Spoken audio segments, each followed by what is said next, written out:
Hey guys, it's me Shiozaki, back with another video for you guys. Today I got something, it's a couple days late, been kind of busy. This is a take 3, but I'm still going to do it because it's still first impressions. Alright, so today I got something new for you guys. I did say so in the last video about, I'm getting something from TwoSun Knives, getting a new knife. This is the knife. This is the TS16 in G10. Do I have the box? Where did I put the box? Here we go. Alright, yep, TwoSun Knives. TS16 with G10 handle, and then black-white G10. And it's milled. It's not just like, the design isn't zebraed. It's like milled, so you're seeing each individual layer that was cut away. This does have ribbing on it. I don't know how well that will come across on camera, but there is actually slight ribbing on the scales. This is by far one of the, probably the grippiest G10 scale pattern that I've had so far. Alright, so enough of that. Very proper deep carry pocket clip. It's on par with some other knives like the Petrified Fish 868 or maybe even the Civivi Mini Praxis. Like, it has a proper deep carry pocket clip. It is not ambidextrous. It is right-handed preference, so take that as you will. It is, I don't know, the pattern is just the most striking thing about it that you notice the first. It does have a G10 backspacer that does have an integrated lanyard hole, paracord hole, whatever you want to put there. I personally don't use it on my knives. I did have one on the Swiss Tech over here, but it since has been removed due to problems. Anyway, I don't like lanyards. I haven't found a good lanyard, let's say. Anyway, a lot of people say that the pocket clip is very stout, overly stout. It's about average. It's probably on par with, it is not as stout as the Buck. That actually might be the same, no, it's not actually the same pocket clip, but that is more, it's on par with this in terms of how stiff it is. That's stiff, but I've certainly seen much stiffer. Oh, look at that. That is a thick blade. Let's actually get this out. Alright, as you can see, it is TwoSun Knives. There you go, ND2 steel. Night morning design, and as you can see, I did handle this blade. I did wipe off some of the residue that was on there. Very heavy knife. That's another thing you'll first notice, is this knife is fairly heavy. Before we do any of the blade length measurements and stuff, let's just see how heavy this is.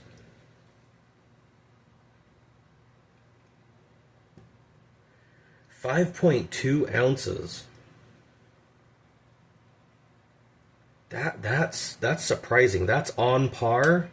That's on par with, I believe, it is as heavy as this. I do think a lot of it's the blade. That is a pretty thick blade. You know what, let's actually compare it to this, because this has got a thick blade. Let's see, let's get the calipers out.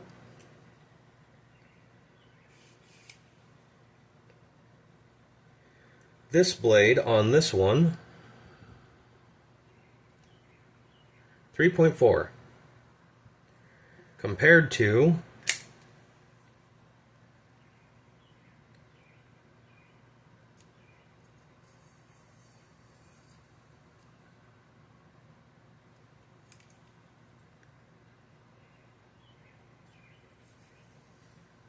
there we go. 4.0, 4.1? Yeah, 4.1. That is a thick blade. Now, another thing to note about this is the detent. It is very stiff. It is very... There is a lot. You're not...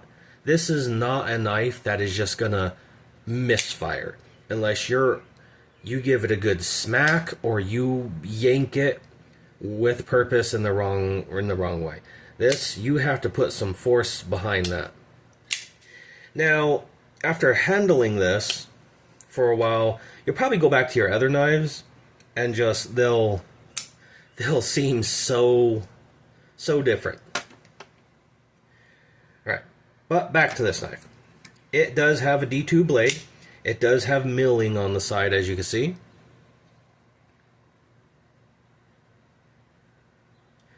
The blade geometry, I believe, that does look like... It looks like it has a very slight hollow grind. I could be wrong, but it looks like it has the slightest hollow grind to it.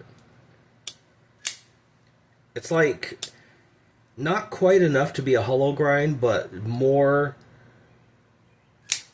just enough to not be flat grind either. It is on KVT bearings, so it's going to be very smooth. The only thing that I would say is a real downside to this is the liner lock. It is sort of the same as the Mini Praxis, where it does sit down very low. This one does have jimping, but people like to say, I need jimping. It's when you're putting lateral forces on something, it's not... I don't feel like you need it as much. Because, like, a lot of knives don't. Like, the Petrified Fish 818 doesn't. The 868 doesn't. I believe that's it. Does this have it? Some knives do, some knives don't. It just depends on how you're going to be deactivating the locking mechanism, right? Alright, so first impressions. It's heavy. It is probably the second heaviest knife. I think the only heaviest knife would be the Kershaw. Yeah, just a little bit heavier. Then it'd probably be the Petrified Fish, the 868. It's a heavy boy, and it's tall. That's right, I forgot to do the measurements. Alright, it's tall. It is probably... Is it as tall as the Schrade? It is taller than the Schrade. This is now officially the longest knife that I have. Let's see, measuring tape. Alright, closed length is 4 1/4. Maybe just a hair bigger than 4 1/4. Full open length from tip to end is just over 8.5. It's just a tick over 8.5.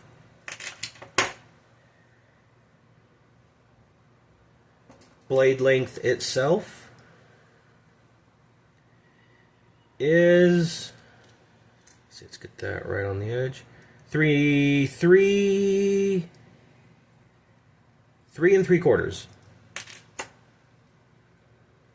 So that's a big knife. That is a big knife. It does, like I said, it does require you to actually exert some force on the flipper tab. So it's not just going to accidentally open. Not saying any of the other knives, like the CVV Mini Praxis has, it's got detent, but compared to this, it feels like there's no detent. But the detent ball is there. It works, does its job.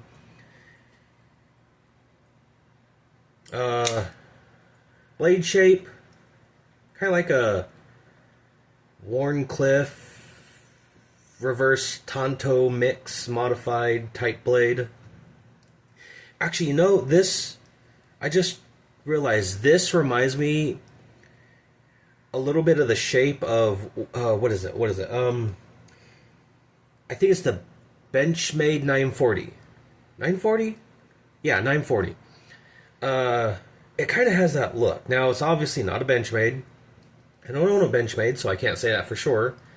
But from what I remember from friends having it and seeing theirs, it reminds me of it. Like the shape. Anyway, night morning design, TwoSun knives, D2 blade. Now, I am aware there is a version of this that has titanium scales and what was that? An M390 blade, I believe. I do not have that model. Maybe one day I will get it.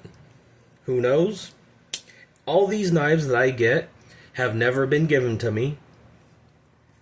I don't have sponsorships. I don't have affiliate links. Everything that you see on the table or anything that I present to you is either I bought with my own money or has been either a Christmas gift, birthday gift, whatever, right? Or from family, right? Nothing, no companies have gotten to me. I would like to, but, you know, I'm probably far off from that, right? Anyway, TwoSun knives. I really like this knife. It is going to take some getting used to. From the flipper tab, the detent, and just the weight. And how slim the liner lock is. But, I don't know, it's a great knife. Oh, one thing that I forgot to mention. Most every knife on over here, not this, every knife over here has a T8 pivot screw and then T6 smaller screws all the way around, right? This is the first knife that I've owned, and I'm going to call it premium because everything makes sense on it. What I mean by that is when you go into your thing and you grab the T8, you can not only fit that snugly in the pivot screw, but it also fits in every screw all the way around. Very great choice. A lot of premium knives have that, and I'm just surprised that a knife below $70 has actual T8 hardware all the way around. Even the, let's see, the Mini Praxis doesn't have that. Petrified Fishes don't have that. None of the knives I have that. The only knife that I did have that I don't currently have now was the Spyderco, the Paramilitary 2. It did have the same thing. This one, I couldn't tell if there was thread lock on it, right? It is very easy to undo the pivot screw. It's not like the others where if you crank it down with some purple Loctite that it'll be stuck. It's very easy to just fine-tune exactly how stiff you want the blade. There is no left and right or up and down knife play, is there? Nope. Nope. It is a very long knife, like I said, so it might not fit like everyone's pocket, something like the Mini Praxis or maybe the Midnight Scout Light would do. But this is definitely probably my most